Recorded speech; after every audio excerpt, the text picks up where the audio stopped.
Okay, so let's talk about design. And I'm just going to flip through these charts. I really just want to hit some of the high points as to what's really most important about design. I also want you to take the time to go through, there are several videos I've put into the media library. There's one about IDEO, which I think we may have seen before, which they're one of the largest design firms in the world and one of the most successful ones, and it sort of shows you their design process. There's a couple of Johnny Ives videos about, Johnny Ives was the lead designer at Apple when Steve Jobs came back. He brought Johnny Ives with him, and so it was late 90s until I think it was either 2018, 2019 that Johnny retired. And he designed the iMac, the iPod, the iPhone, the MacBook. I mean, every major product that Apple came out with, Johnny designed. And there's some stuff in there about his design philosophy, which I think is important to understanding design. I put a 60 Minutes piece from 1979 in there with Raymond Loewy. And Raymond Loewy was one of the sort of groundbreaking designers of the early to mid 20th century. In 79 he was 85, so that kind of gives you a feel. He was actually born in the late 1800s, and he was known for sort of his general design principle called Maya, most advanced yet accessible, so or acceptable. He wanted to make things really beautiful. He wanted to make things to function well, because beauty was only part of the equation, and he wanted to make things accessible to people so that people could use them, understand them, feel comfortable with them, and simplicity was a big part of his whole design principle. And one of the things that you'll see in design in general is that really well designed things take really complex ideas and make them simple and accessible to people. Because design is not just about making it pretty, it's about how it functions, it's about how easy it is to maintain, it's about how easy it is to manufacture. So design is a lot of elements. And I actually have a video in there also from Dan Pink, in A Whole New Mind was a book that he had, and I only want you to look at from like maybe 6 minutes to maybe about 20 minutes. It's an hour-long video. You could watch the whole thing if you want, but the part that I really wanted to get across was like from about minute 6 to about minute 20. And his big thing was that design is where your margin is, right? Design is what makes your product stand out from somebody else's and why people will pay more for your product than somebody else's.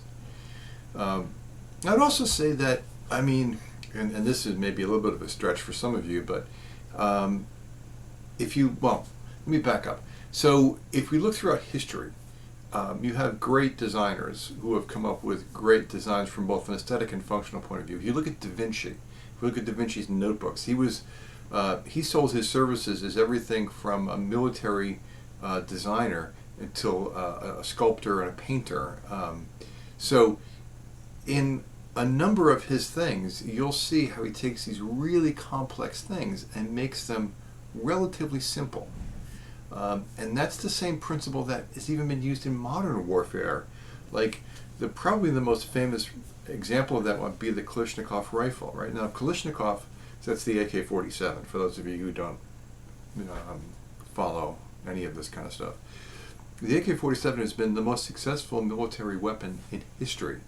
Was designed by a Russian guy at the end of World War II, and it is easy to maintain, it's easy to take apart, it's easy to field strip, it can go through a lot of beating in very tough environments and still continue to function, which is was one of the big things you want from a military product. You want it to function under crisis.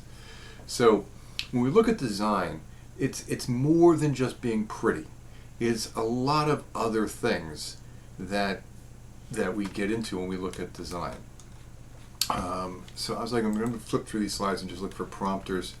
So is it innovative? Is it unobtrusive? Unobtrusive is a big part. If you look at Johnny Ives' videos, he'll talk about he doesn't want you to notice a feature until you need it. So he wants like an indicator light to almost disappear completely from your awareness if it's not lit or it's not active. He doesn't even want you to know that it's there. So how useful is this thing? How environmentally friendly? You might be designing to say, let's have the least amount of waste. I've talked to chefs who have designed menus to have the least amount of food waste possible. You know, if you go to a lot of very high-end restaurants, the amount of waste, the amount of stuff they throw away per pound of food that they put out, they may have 10 pounds of food they throw away because they're only using like the flowers off of this huge vegetable, or they may only be using the finest, this one piece of a piece of like a chicken. Maybe they only do one part of the chicken, but most of the chicken is being thrown away because they're not using it. There are some chefs who design their cuisine to have the least amount of food waste. That's a design point. So, so these are the kinds of things that you're thinking about when you're thinking about design and design aesthetics. You know, and let's see what this quote is here. Design introduces a bold new way of competing. Designs-driven innovations do not come from the market, they create new markets. They don't push new technologies, they push new meanings, okay? And, you know, to that guy's quote, I would say it's all about meaning, right? And designers, well, if we take a look, and I should probably throw this in there as well. If we take a look at design thinking, which is a sort of a framework for thinking of design from Stanford University. Let's actually pull that up while we're talking. Design thinking starts with empathy.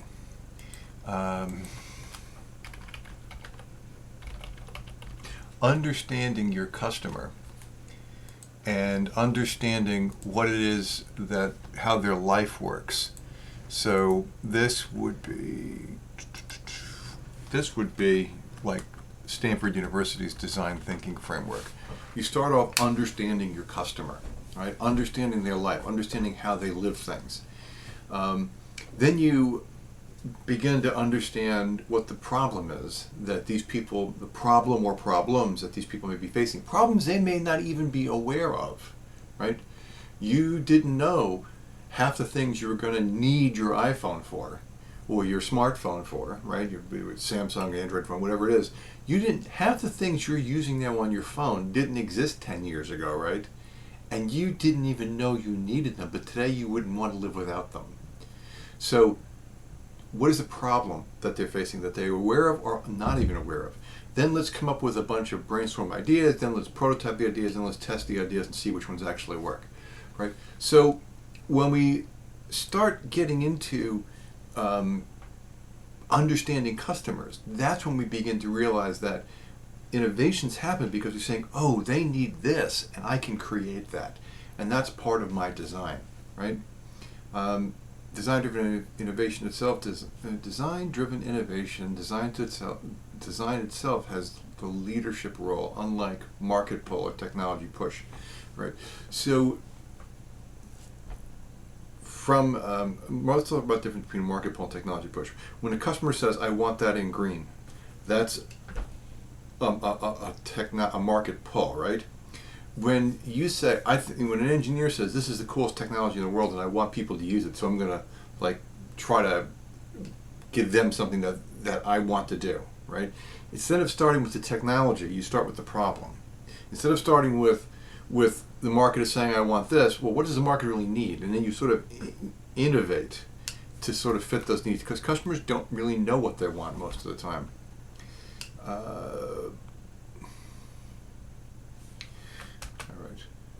So you can design for speed to market. So when you're designing, how quickly can we actually get this done, right? You can design for, and there's a difference between speed to market and ease of manufacture.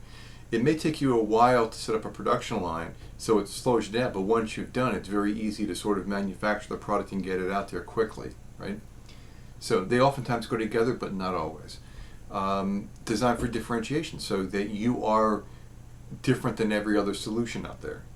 And so if you look at guys like Steelcase, and you look at other people who make cubicles, Steelcase sort of breaks new ground more often than other designers do. Meet customers' needs, build support for corporate identity. Now, build support for corporate identity could be like you're designing a BMW to be the ultimate driving machine, right? So you're not designing it for luxury, you're designing it to be the ultimate driving machine because that's what they sell themselves on, is engineering and performance, not on how comfortable the seats are. All right. Some of these other things I think you can sort of get, you're beginning to get the idea of what design is. So the purpose of design, yes, making it pretty does help sometimes, right? Making it pretty or making it attractive, people may want to use it more often. But there could be other reasons, like ergonomics, right? So why do people have stand-up desks? People have stand-up desks nowadays because it's better on their back and it makes their bodies, it's easier on their body, right? Why are keyboard trays on many workstations for people lower than the standard desktop height? Because they don't have to cringe their fingers, so they don't end up with carpal tunnel, right? So that's ergonomics. There could be specific functions that you want to design around. There could be manufacturability you want to design around. Is it easy to service or disassemble, which is the Kalashnikov rifle example. I mean, Kalashnikov rifles, you don't need anything to take them apart. You literally use the cartridge. But if you don't know much about weapons, cartridge, you're thinking bullet. Bullet is in that little other metal thing that fits into, which goes into the gun. The bullet's the projectile. The cartridge is the bullet and the casing together. So all you need is a cartridge to take apart a Kalashnikov rifle, to push a couple of pins out and the whole thing comes apart and you can put it back together and it works, right? So it's very easy to service, it's very easy to disassemble. What gets designed? Goods. So we think about things like maybe eyeglasses, right? They get designed a certain way, they have a look, a feel, a shape, a color, style, right? But also services. FedEx is a service, Uber is a service, and how that works and how it makes you feel is designed. The look of the truck when FedEx shows up, the uniforms that the guys are wearing, how efficient they are as scanning things in and scanning things out. The fact now when you have the delivery gets delivered by a lot of different delivery companies, they take a photo of it on your front porch so that you know it was delivered. Also, it helps them defend against porch pirates because they can say, look, we delivered it. The fact that your neighbor stole it's not our problem. We got it there. So service, architecture, buildings, homes, whatever, graphic arts, offices, packages. There's all sorts of things that get designed. And then we can talk about things like how you sort of design the architecture of a product. And this is helpful when you're thinking about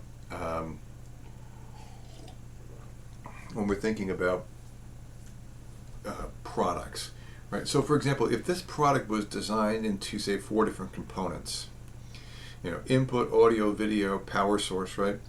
You could change one of the components with this design as long as the interfaces were consistent. So if you decided that your input or your audio chunk, let's say audio is number 2. So let's say that your microphone, you want a different type of microphone connection here for your Zoom call or whatever. You could replace this part of your code without having to redo the whole thing, right? Or if video is chunk 3, maybe you want to have a better camera interface with higher quality stuff. Well, you don't necessarily have to change the audio and the other inputs to change the video. So you can just pull that component out. And this is also how oftentimes we design new software nowadays. Because it used to be, when software was first being designed, it was what they called waterfall design, right? You'd make a list of all the features you wanted, and then you'd build all of them together as one big massive unit until you finally got to the end and you delivered the product to the customer. Right? And half the time the customer got the product and realized the features either didn't work right or it wasn't what they wanted, or there were redundant things and whatever. Now we get into more Scrum and Agile design, where we get a short list of core features that we're going to build this week, and then we build those features and we run the features by the customer. And when the customer signs off on those, we start building the next feature and the next feature and the next feature, so that the complete product develops over time. You may have the very core, what we call a minimally viable product in the beginning, but then we added all these enhancements and all these extra functions, right? And over time as components, and then we can swap pieces out as we need to. So this is sort of sort of a thought about how you design an architecture of a product. As a platform, for example. Okay. And assessment of factors in industrial design, the quality of the user interface. So what does it look like? How do you interact with it? Is there an emotional appeal to dealing with this product? We talked about maintenance and repair with the Kalashnikovs, for example. Appropriate use of resources, product differentiation. Is the product different than the competitors, right? So these are all good. And now prototypes. When you build prototypes, and then we talked about that prototype with the prototype thing from the D School, from design thinking. Oftentimes you'll see very, very rough prototypes in the beginning, and the prototypes become progressively more sophisticated. And if you've seen any of the IDEO videos, I'm pretty sure there's one in this week's stuff. I think we've had it in there before. But IDEO is a design firm, and they'll show in this video that they're doing where they're starting off with like baling wire and tape. You know, they get some cardboard and they cut a piece out and they shape and they tape it together and say it's going to look sort of like this, right? And you can pick it up and turn it around. These are rough designs. These are rough concepts. So you start off with these rough prototypes, and then, you know, because rough prototypes people will give you feedback on. If it looks too pretty, you may have, you know, people may not want to tell you, ooh, you spent a lot of time on this, but it really kind of sucks. So you start off with these rough prototypes, and then you sort of progressively get more sophisticated as you go and worry about things like manufacturability and stuff like that at the back end. At the beginning, you're just worrying about function and overall fit to the problem. All right, so this is kind of going through that whole process. Let's talk about where your teams are. As we have learned during COVID, being in the same room as some people can facilitate the back and forth, right? And this goes back to 1970s. Thomas Allen from MIT did a series of studies on R&D departments, and he took a look at how likely you were to collaborate with people, and it was often a function of how close you sat to them and whether or not you could see them. So, for example, if you and I had desks that butted up against each other, we're highly likely we're going to talk all day long, right? We're going to have conversations throughout the day. And we'll probably collaborate on things we're working on. But as I put distance, you know, and he started measuring it in meters, right? So as I put like 1 meter, 2 meter, 3 meters between it, every meter I added, there was a drop in our probability of collaborating, or the amount of collaboration that we would do, all the way out to about 50 meters. And then it became asymptotic to the curve. So we start out here with level of collaboration over distance, and just as the distance goes, that level of collaboration comes down and then just sort of goes level with the bottom as we go out. So if you're more than 100 meters away from someone in a large company, the probability of you collaborating with them is about equivalent to the same probability if you were in another state. Because you're not going to walk over and bump in and say hello to them. You're going to pick up the phone in 1970s or today, drop them an email, or use a tool like Slack or Teams to sort of communicate with them. That's the difference. So, and even if you were right near each other, you're only a few feet away from each other. If I have a wall in between you and you're both in enclosed offices, the probability of you collaborating with each other is slim. So, this idea of co-location, of being in the same shared space, can facilitate collaboration. Can we do it digitally? Yes, we can. It's a little more of a challenge. It's a little more of if you have some time one day, I'll talk to you about media richness theory and how this sort of plays into this stuff. But the idea being that there's some fidelity loss in the communication. There's there's a drop in serendipity. Me just bumping into you at the water cooler and saying, "Hey, did you watch last night's game? Or do you see that TV show that we both like?" And then striking up a conversation and discovering something else. Maybe a shared bit of information that you didn't know before you had a conversation with me. Those things become harder. They can be done, but they're a lot harder. And the same thing becomes even amplified if the teams start crossing time zones. So Gary Bernstein and I wrote a series of articles about global centers of excellence and how you can do this, right? But it takes more effort, it takes more focus, and it takes more management skill than being in the same room. And you can even include, besides just people who are in different countries, that are on your same company, people who are an extended team. Where does the barriers to the organization end, right? Is it just people who are direct employees? Do you consider contractors who are on site part of your team? Do you consider contingency workers, people who only come in on a ad hoc basis, but could be critical to teams?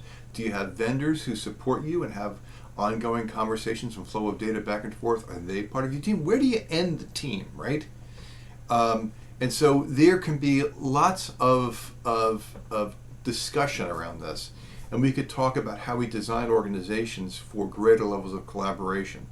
Certainly, if we look at an organization that's very top-down, where you're saying this and this and this, you're not going to see really cool designs come out of an organization like that. You want a flatter organization. You want an organization where there's more autonomy, where people can make up their own decisions. An organization where flow of data goes back and forth very easily between people within the organization. These become the important elements as we start looking at creative design firms. Okay,